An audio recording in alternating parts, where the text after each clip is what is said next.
The party sparkled with laughter, glasses clinking under golden lights. But no one noticed the twins slip toward the water. No one, except the maid. And when Fred Anderson, billionaire and father, turned to see his children in her arms, suspicion thundered where gratitude should have been. Fred Anderson's name was enough to make investors lean forward and politicians nod politely. Billionaire, philanthropist, widower, titles clung to him like expensive suits. But tonight, as he arrived at the Riverside Gala, all he felt was exhaustion. The twins, Bobby and David, tugged at his sleeves, asking for attention, but he offered them only a distracted smile. To the world, Fred was untouchable. To his children, he was a fortress they couldn't quite enter. "Stay close," he said, his voice clipped as he handed his jacket to an attendant. His eyes scanned the tables, the chandeliers reflecting off the water. Crowds adored him, but grief had carved walls inside his heart. Across the same riverside, Denise Jackson adjusted the stiff white apron tied around her waist. The laughter of wealthy guests rang in her ears as she balanced trays heavier than they should have been. She hadn't eaten since morning, but hunger was an old companion. Her mind flickered to her mother at home, coughing, waiting for the medication Denise could barely afford. Every drink she poured, every polite "yes, ma'am" and "right away, sir," was a step toward survival. She moved quietly, almost invisible, but her eyes noticed everything. The shimmer of candles on the river, the way the twins giggled as they escaped toward the edge, unnoticed by their father's world. Fred stood among colleagues, nodding at hollow jokes. He didn't notice the boys had slipped away. He didn't notice Denise watching. For a moment, Denise hesitated, torn between duty and instinct. Should she speak up? Should she risk calling out the billionaire in front of his polished crowd? Instead, her eyes stayed fixed on Bobby and David. Something in her chest tightened. The music swelled, glasses clinked, and no one turned toward the water. Only Denise. Only her. If you were in Denise's shoes, surrounded by people who wouldn't even hear you, would you have stepped in or stayed quiet? Comment your gut reaction below. And hey, if this moment already has you leaning in, don't just sit back. Subscribe right now. Otherwise, you'll miss stories that hit you in the heart like this one. The twins' laughter rang out one last time before it vanished beneath the splash of water. Small hands flailed in silence. Their little voices, muffled by the river, couldn't reach the ears of the glittering guests. The gala carried on, champagne glasses raised, shallow compliments traded. No one noticed. No one except Denise. Her tray clattered to the ground, glasses shattering across the marble. A few heads turned, annoyed, but she didn't care. Her body had already moved before her mind caught up. She sprinted, apron flying, shoes slipping on the damp stone, and then she jumped. Cold water swallowed her whole. The river burned her lungs, but she reached for the boys with desperate strength. Bobby's tiny hand brushed hers, slick and trembling. She grabbed him, pulling him upward. David's body sank lower, bubbles escaping his lips. Denise kicked harder, her legs screaming, until she caught him too. Both boys clung to her with panicked terror, their small fists gripping the fabric of her soaked uniform. "Hold on," she gasped, pushing against the current. Her arms trembled under their weight, but she refused to let go. From the dock, a murmur spread. People began pointing, confusion rising, and then Fred turned.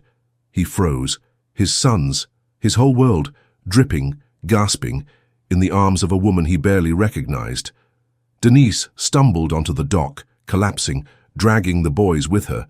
They coughed, cried, and clutched at her like she was their mother. Fred's chest heaved as he rushed forward. He scooped Bobby into his arms, then David. Relief hit him, but it was quickly swallowed by something else. Suspicion. His sharp eyes darted to Denise. "What were you doing with them?" His voice cut through the air, harsh, commanding. Denise's lips parted, but no words came.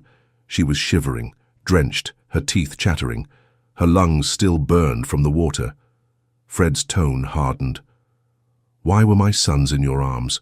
Around them guests whispered. Some gasped, others smirked at the scandal about to unfold.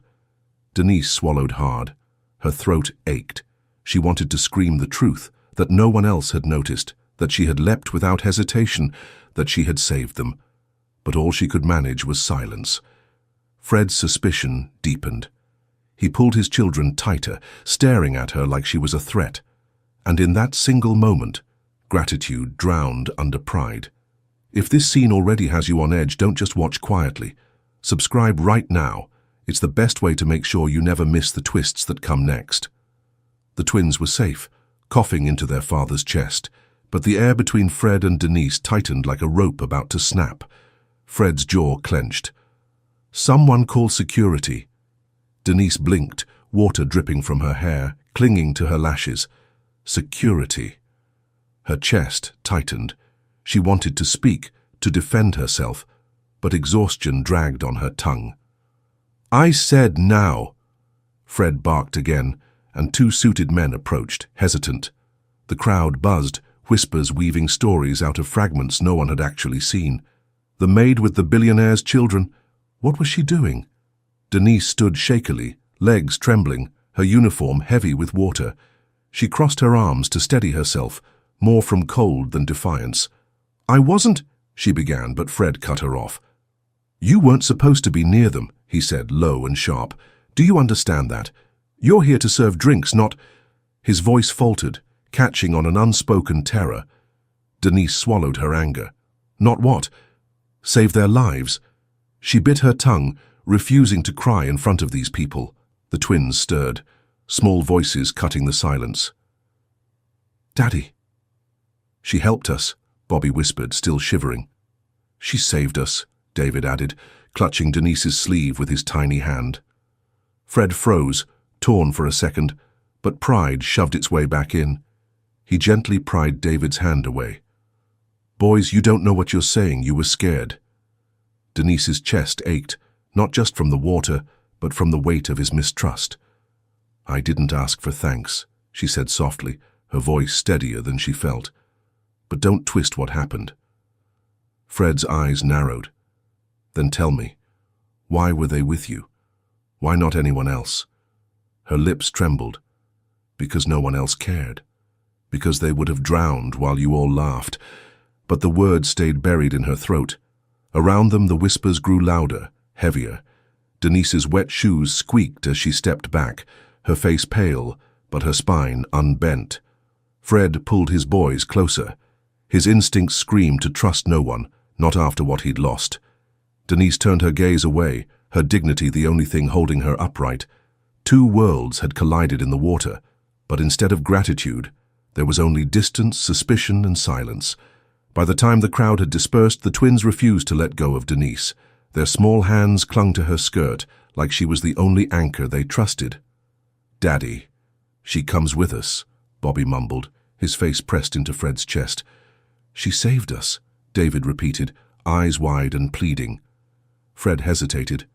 The words stabbed at him, but his pride wrestled with his fear. He cleared his throat and addressed Denise, his tone clipped. "You're coming with us now." Denise stiffened. "Excuse me?" "I want answers," Fred said flatly. "And I don't intend to discuss this in front of strangers." His driver pulled the sleek black car to the curb. Denise wanted to walk away, to leave him drowning in his own arrogance, but the twins' grip wouldn't let her. They held her hands as if she were their lifeline. So she sighed, soaked clothes clinging to her skin, and slid into the car. Fred sat across from her, arms folded, eyes narrowed. The air in the car thickened with unspoken accusations. At the mansion, opulence stretched in every direction. Marble floors, sweeping staircases, glittering chandeliers. Denise had never seen such wealth up close. But she wasn't awed. She was tired, cold, and stung by his mistrust. "Upstairs," Fred instructed the boys. "Change and rest." They obeyed, reluctantly letting go of Denise's hands. Fred turned on her the moment the twins left. "Why them? Out of all people here tonight, why were my sons with you?" Denise's eyes flashed. "Because no one else noticed, not even you." The words hit him harder than he expected. For a second his composure cracked, but he covered it quickly. "I can't take your word for it." Denise folded her arms, chin raised. "Then don't." I'm not here to beg you to believe me." From upstairs came the sound of laughter. The twins were already calling for her again. "Miss Denise, come play." Fred's stern expression faltered. He glanced toward the stairs, then back at her. She stood tall, soaked, but radiating a quiet strength. For the first time, Fred's certainty wavered. The mansion, once only walls of marble and silence, now echoed with children's laughter sparked by her presence, and Fred couldn't decide if that comforted him or terrified him. At this point, what do you think Fred should do? Keep holding onto his pride or trust his heart and listen to Denise? Comment your thought below. If you've read this far, you're invested. Don't just scroll away. Subscribe now so you never miss what happens when walls like Fred's finally begin to crack. The twins finally drifted to sleep upstairs, their soft breathing filling the halls of the Anderson mansion. The storm of the night had quieted, but inside, two storms still raged: Fred's mistrust and Denise's quiet hurt. Denise sat at the edge of a velvet armchair in the drawing room, her wet clothes now replaced with a borrowed robe. She clasped her hands tightly, refusing to meet Fred's gaze. Silence stretched between them. Fred broke it first. "Do you know why I can't just accept what I saw?" His voice was lower now, less sharp, more haunted. Denise didn't answer, but her eyes flicked toward him, curious despite herself. He leaned back, staring at the flames in the fireplace. "My wife drowned, years ago, right there." He gestured toward a framed photograph of the riverside where the gala had been held. His jaw tightened. "She slipped into the water. I wasn't there in time. Since that day I swore never again, never another accident, not with my boys." His voice cracked on the last word. For the first time, Denise saw not the billionaire, but the broken man underneath. Her throat tightened. "I'm sorry," she whispered. And she meant it. Fred's eyes flicked to her, searching. "That's why I couldn't just trust what I saw. I've lived too long with loss to risk believing too easily." Denise looked down at her hands. Memories surfaced. Her own father walking out when she was 12, leaving her mother sick and struggling. She had been the one to step in, to sacrifice her youth for survival. "You think mistrust protects you," she said quietly, "but it just builds walls. I know my father left. I learned early that people you count on disappear, so I built walls too." Their eyes met across the room. Two stories, two wounds, different, yet strangely the same. Fred exhaled, his shoulders sinking. Denise, for the first time, didn't look like the maid or the waitress in his eyes. She looked like someone who understood the ache he carried, because she carried her own. The silence between them was no longer sharp. It was soft, heavy, but connective. For a fleeting moment, Fred wondered, had she not been there tonight? Would his son still be alive?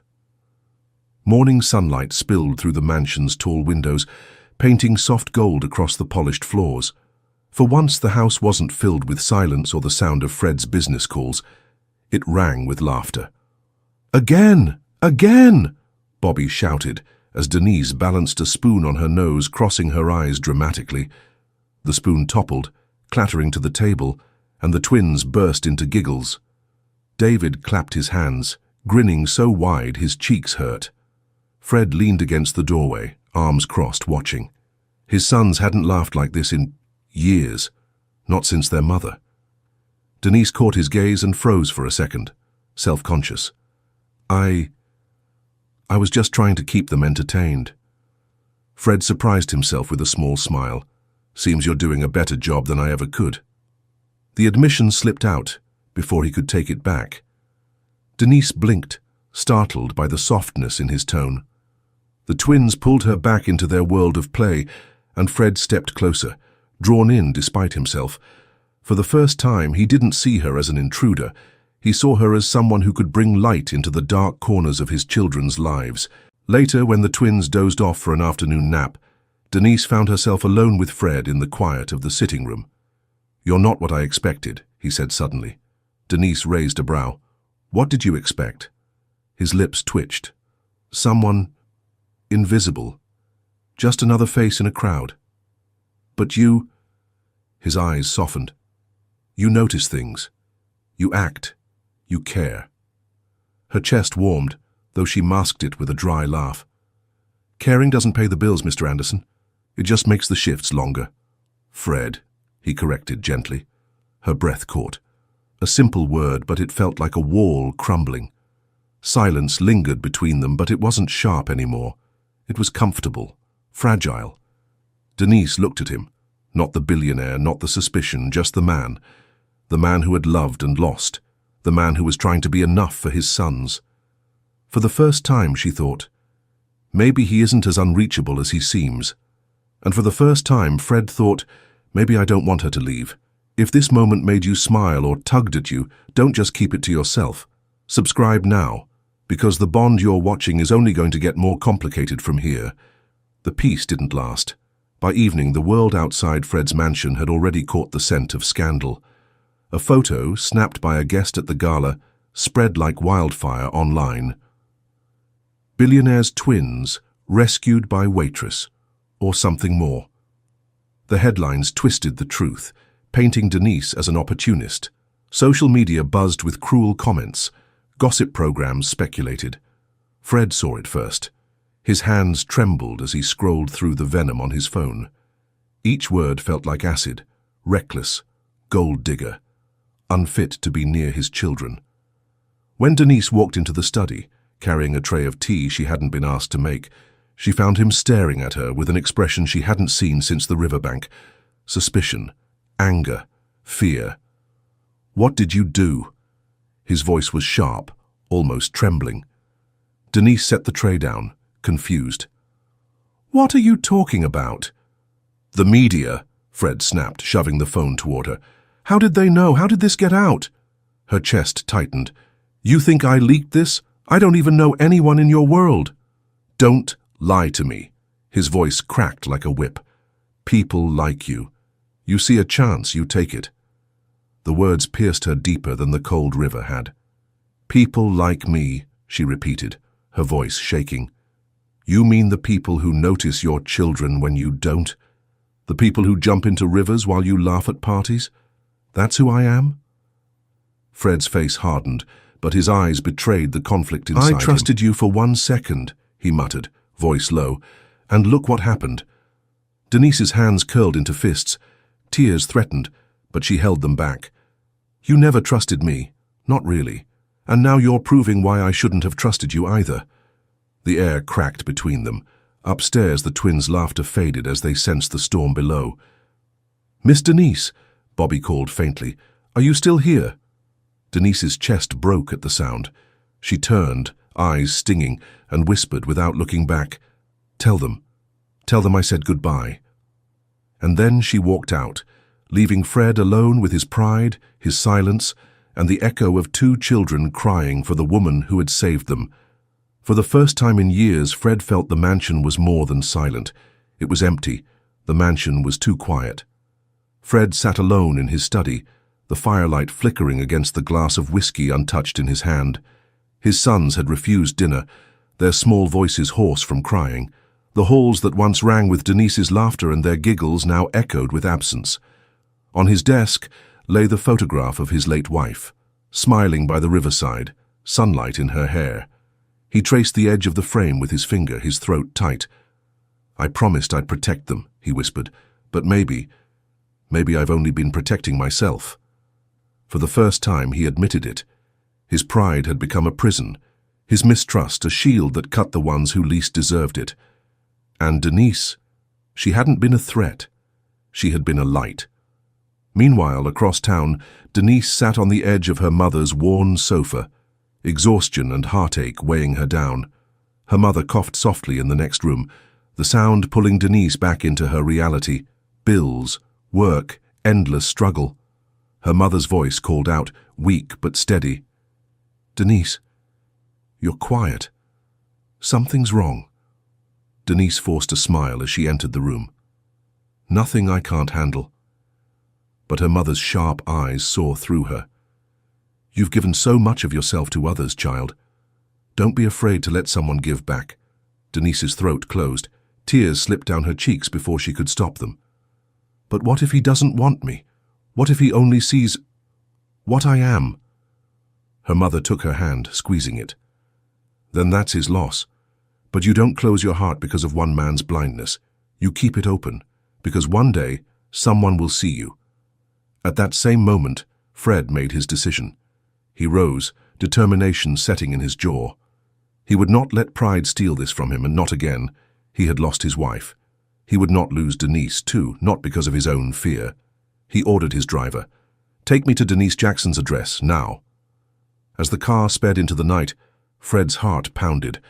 For once he wasn't going to act as the billionaire, the untouchable man. He was going as Fred, a father, and a man finally ready to say the words he should have said from the beginning. The knock on Denise's door came just past midnight. She hesitated, heart pounding before opening it. There stood Fred Anderson, not in his tailored suit, not with his commanding presence. Just Fred. His shoulders sagged, his tie undone, his eyes carrying both regret and hope. Denise's breath caught. "What are you doing here?" He exhaled, voice low. "I came to say I'm sorry. Not the kind of sorry that hides behind excuses, the kind that admits I was wrong." His gaze dropped, shame pulling at his words. "You saved my boys, Denise, and instead of thanking you, I wounded you. I let my fear, my pride, her chest blind me." She wanted to believe him, but the memory of his harsh words still stung. Fred stepped closer, his voice trembling. "When my wife died, I swore never to let anyone close enough to hurt us again. But I see now, I've been hurting them myself. And you've given them something I couldn't. Laughter, safety, love." His eyes met hers, raw and unguarded.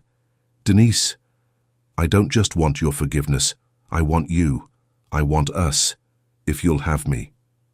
From behind her, Bobby and David peeked out, pajama-clad, eyes lighting up. "Daddy," David whispered. Bobby tugged Denise's hand. "Can she come with us? Forever?" Denise's tears finally spilled. She dropped to her knees, wrapping the boys in her arms. "Oh, sweethearts." Her voice cracked, torn between disbelief and longing. Fred knelt too, his hand brushing against hers as they held the children together. For the first time his touch wasn't cold or distant. It was steady, gentle. She searched his eyes. "Fred, are you sure this isn't just guilt talking?" He shook his head. "No, it's love. Unexpected, undeserved, but real. You don't have to answer tonight, but I had to tell you." The twins squeezed tighter, their voices overlapping. "Please, Miss Denise, don't leave us again." Denise's heart broke open, the walls she'd built crumbling. She looked at Fred, saw not the billionaire, not the suspicion, but the man, the father, the one brave enough to finally admit his need. Her lips trembled into a smile. "All right, but only if you stop calling me the maid." Fred's laughter was soft, broken, but full of relief. "Deal." And so, under the quiet night sky, on a doorstep far from riverside galas and whispers, a new family began. Do you believe true love can survive even after being tested this hard? Share your thoughts and your stories in the comments below. If this ending moved you, don't just click away. Subscribing is how you say, "Yes, give me more stories like this." Do it now, before you forget.